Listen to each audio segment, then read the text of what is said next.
भगवान को वो भक्त पसंद हैं, वो भक्त अच्छे लगते हैं जो भगवान के अतिरिक्त कुछ नहीं चाहते।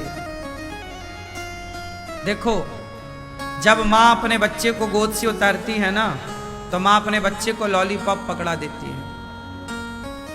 बच्चे को लॉलीपॉप दे दिया मतलब माँ अपने बच्चे को नीचे उतारना चाहती है। तो खेल, मैं काम करती हूँ। कुछ बच्चे लॉलीपॉप में संतुष्ट हो जाते हैं, लेकिन कुछ बच्चे लॉलीपॉप नहीं लेते, माँ के लिए रोते हैं, तो फिर माँ गोद में लिए लिए काम करती है। यही है, संसार का सुख जो है वो लॉलीपॉप है। जो संसार के सुख में मान गया, भगवान कहते हैं कि तुम फिर इसी सुख में उलझे रहो, हम दूर खड़े हैं। जो संसार के सुख को छोड़कर भगवान के लिए हाथ बढ़ाता है, फिर भगवान उसे धारण करते हैं। इसलिए संसार के सुख में उलझ मत जाना। आप ये मत कहना कि हम पर तो बड़ी कृपा है, हम तो बहुत सुखी हैं। बहुत सुख मिल जाना ये कृपा नहीं है, ये तो आपके अच्छे कर्मों का फल है। बहुत सुख वैभव मिल जाए, संपत्ति मिल जाए, ये आपके अच्छे कर्मों का फल है, ये भगवान की कृपा नहीं है। कृपा में और कर्म फल में अंतर है। ये तो कर्मों का फल, वैश्या के भी बंगले बनते हैं साहब। उसने कोई पुण्य किया होगा तो उस पुण्य का फल वो आज पा रही है, भले वो वैश्या है। तो वो तो पुण्य का तुम्हारा फल है, प्रारब्ध है कि तुम्हें दौलत मिली, संपन्नता मिली। कृपा क्या है? जब आपको संसार अच्छा ना लगे, केवल भगवान अच्छे लगे, भगवान के सिवा कोई अच्छा ना लगे, भगवान के सिवा कहीं मन ना लगे, समझ लो कि आप पर भगवान की कृपा है। क्योंकि बिना कृपा के प्रभु भक्ति नहीं मिलती। आपका चित्त भगवान में लगा है, आपका मन प्रभु में लगा है, ये कृपा है। आपके पास बहुत पैसा है, ये कृपा नहीं, ये तुम्हारा प्रारब्ध है, ये तुम्हारा पुण्य है किसी जन्म का। कृपा और प्रारब्ध में अंतर समझ में आया? जो भक्त होगा वो धन को स्वीकार नहीं करता। धन आएगा उसके पास, वो धन से सेवा करेगा। भक्तों के लक्षण बता दूं, भक्तों के पास पैसा आएगा तो वो समाज की सेवा करने लग जाएंगे। भक्तों के पास पैसा आएगा तो वो समाज की सेवा करेंगे। और गलत व्यक्ति के पास पैसा आएगा तो वो अभिमान में डूबेगा, शराब में, शुरा और सुंदरी में जाएगा। इसलिए बड़े पैसे पाकर ये मत कहना कि हम पर बड़ी कृपा है। पैसा तो बहुत लोगों के पास है, वो कृपा नहीं है। कागज के टुकड़े मिल जाना कृपा नहीं है, बड़ा बंगला बन जाना कृपा नहीं है। भगवान की याद में आंसू जिनकी आंखों से बह रहे हैं, उन पर कृपा है जो भगवान की याद में रो रहे हैं। भगवान सब कुछ देते हैं, अपनी भक्ति, अपना प्रेम सबको नहीं देते। भरत जी ने क्या मांगा? अर्चना धर्मना काम रुचि, गति ना चाहो निर्वाण। जन्म जन्म रति राम पद, यह वरदान न आन। क्या मांगा? शबरी को राम मिले। क्या मांगा शबरी ने? शबरी कह देती ना कि मुझे धन दे दो, तो राम क्या नहीं दे सकते थे। पर शबरी ने धन कहाँ मांगा? जटायु से कहा मांग। क्या मांगा? धन मांगा कि मुझे जवान कर दो, मुझे सुंदर बना दो और मुझे संसार का सुख दे दो। क्या नहीं मांग सकते थे जटायु? और क्या नहीं दे सकते थे भगवान? क्या मांगा? क्योंकि अविरल भगति मांग बर, गीध गयो हरिधाम। भक्ति मांग कर जटायु जी कहां गए? हरि के धाम, प्रभु के धाम। सुनो, आप सबको अपने घर में रखते हो क्या? बोलो, आप सबको अपने घर में घुसने देते हो क्या? कोई आए, भैया भूख लगी है, कुछ भोजन दे दो, आप उसे भोजन तो कराएंगे, लेकिन भोजन करा के विदा कर देंगे, आप उसे घर में सुलाएंगे नहीं। हाँ या ना? मांगने वाले को आप घर में नहीं सुलाते, लेकिन कोई आपका प्रेमी आ जाए, आपका अपना आ जाए, तो आप अपने घर में उसे सुलाते हो। हाँ, ये मांगने वाले तो भगवान दे करके बाहर के बाहर विदा कर देते हैं। जो प्रेम करने वाले भक्त होते हैं उन्हें अपने धाम में भगवान जगह देते हैं। अपने घर में तो वही रहेगा जो अपना है, और तुम भिखमंगों की तरह मंदिरों में जाके मांगते हो, हे भगवान ये दे दो। भगवान तो फिर भिखारियों को बाहर से निपटा देते हैं, ये ले भैया जा, चल। जैसे आप लोग भिखारियों को बाहर के बाहर निपटाते हो, क्यों? यही सिद्धांत लागू होगा। भगवान से पैसे के लिए मत जुड़ो। भगवान, देखो, एक अच्छा दोस्त कौन है? जिसकी दोस्ती पैसे की वजह से हुई हो वो। क्या दोस्तों के बीच में पैसा होता है? यदि दोस्तों के बीच में पैसा होगा ना, तो देख लेना आज नहीं कल वो दोस्ती टूट जाएगी। जिस दोस्ती के बीच में पैसा होता है, क्यों? बात सही है? आपकी कितनी भी बेस्ट फ्रेंड हो, और यदि उसके बीच में पैसा है तो फिर वो ज्यादा दिन नहीं टिकेगी। लेकिन जहां पैसे का कोई बात नहीं है और आपकी लंगोटिया यार है, आपका दोस्त है, तो वो दोस्ती जीवन भर चलेगी, क्योंकि बीच में कोई स्वार्थ नहीं ना उससे आपसे कुछ लेना, ना आपको उससे कुछ लेना, तो वो रिश्ते चलते हैं। क्यों? हम मिले तो गले मिले, प्यार से बात किए, तुम भी खुश, हम भी, तुम्हारी खुशी से हम खुश, हमारी खुशी से तुम खुश, ये दोस्ती चलती है।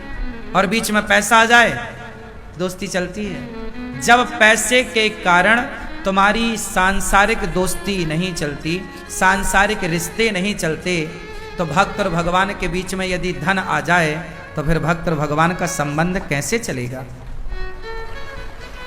इसलिए भक्त और भगवान का रिश्ता कैसा होना चाहिए?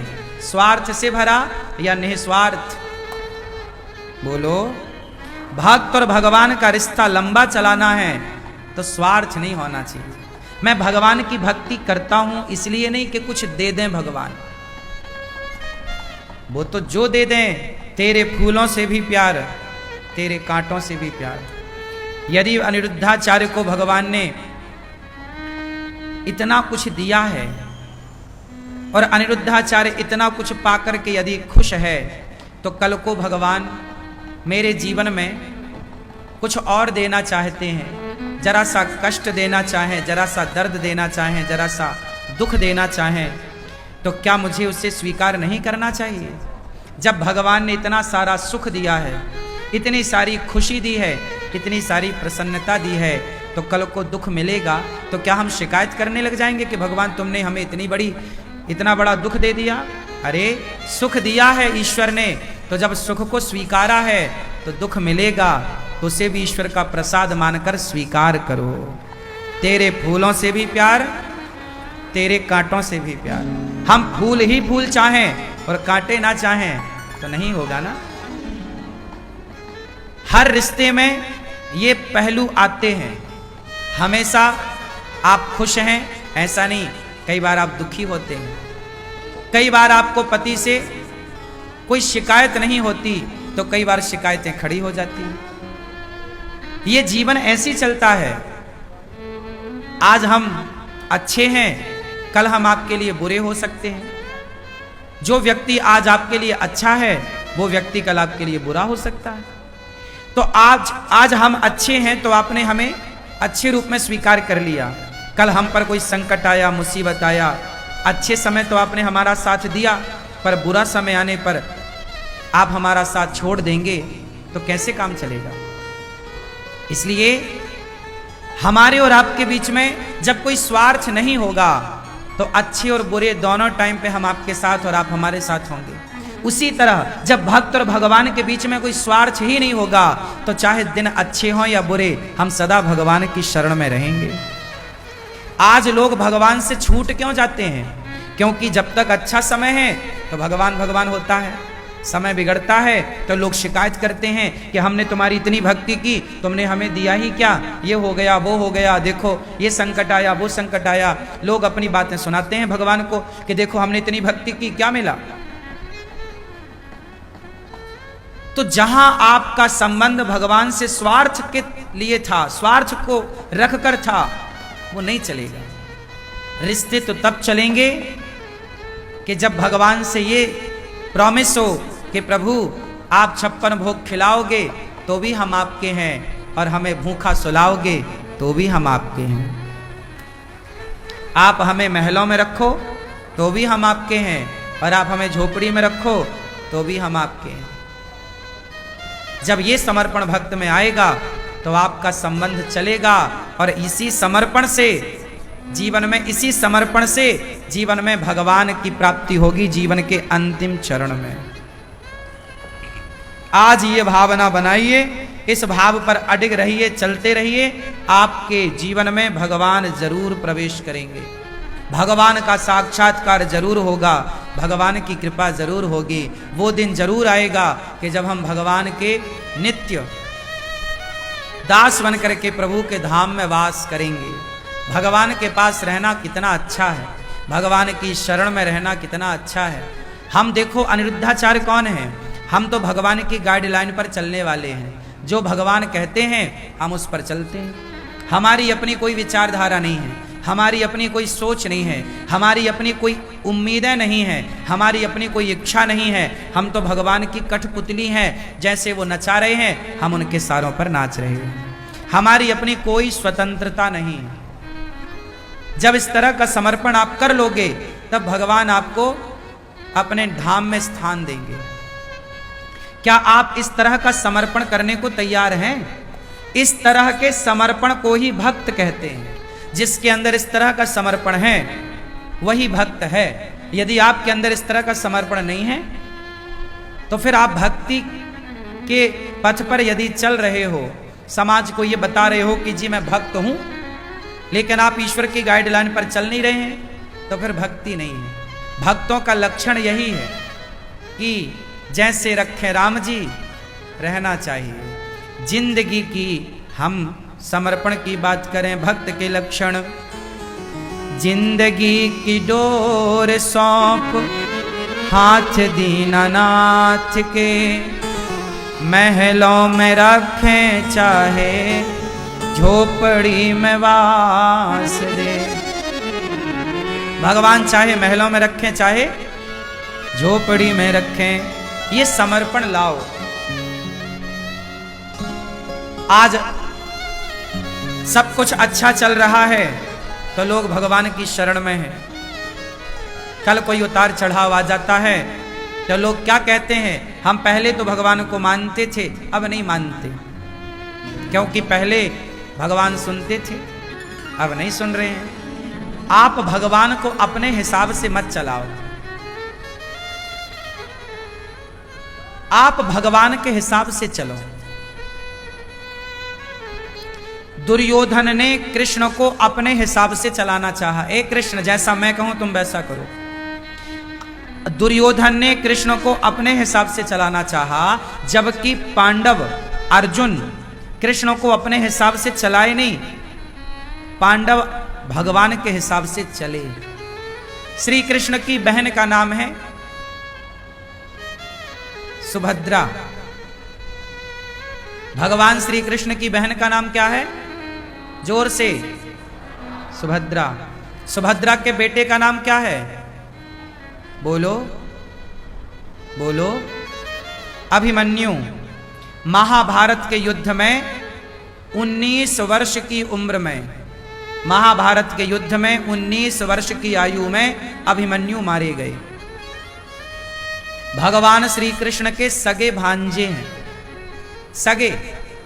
अब बताओ, जो श्री कृष्ण सबको प्राण जीवन दान दे सकते हैं, गुरु जी का बेटा मर गया था तो मरे हुए बेटे को कृष्ण ने जीवित किया। क्या बहन के बेटे को जीवन दान नहीं दे सकते थे? दे देते ना कि मेरी बहन का बेटा है। सुभद्रा ने क्या कहा ना होगा कि कन्हैया तू तो भगवान है, मेरे बेटे को जीवित कर दे। क्या कृष्ण बहन की बात टाल देते? और अभिमन्यु बहुत प्यार करते थे कृष्ण से। अभिमन्यु बहुत बहादुर थे, बहुत बड़े भक्त भी थे, लेकिन वो महाभारत में मारे गए। अब सुभद्रा का बेटा मारा गया। अब सुभद्रा गया, अरे कृष्ण तुम कैसे भगवान हो? हम तुम्हारी तुम में बहुत श्रद्धा है हमारी, लेकिन तुमने तो हमारा बेटा जीवित ही नहीं किया।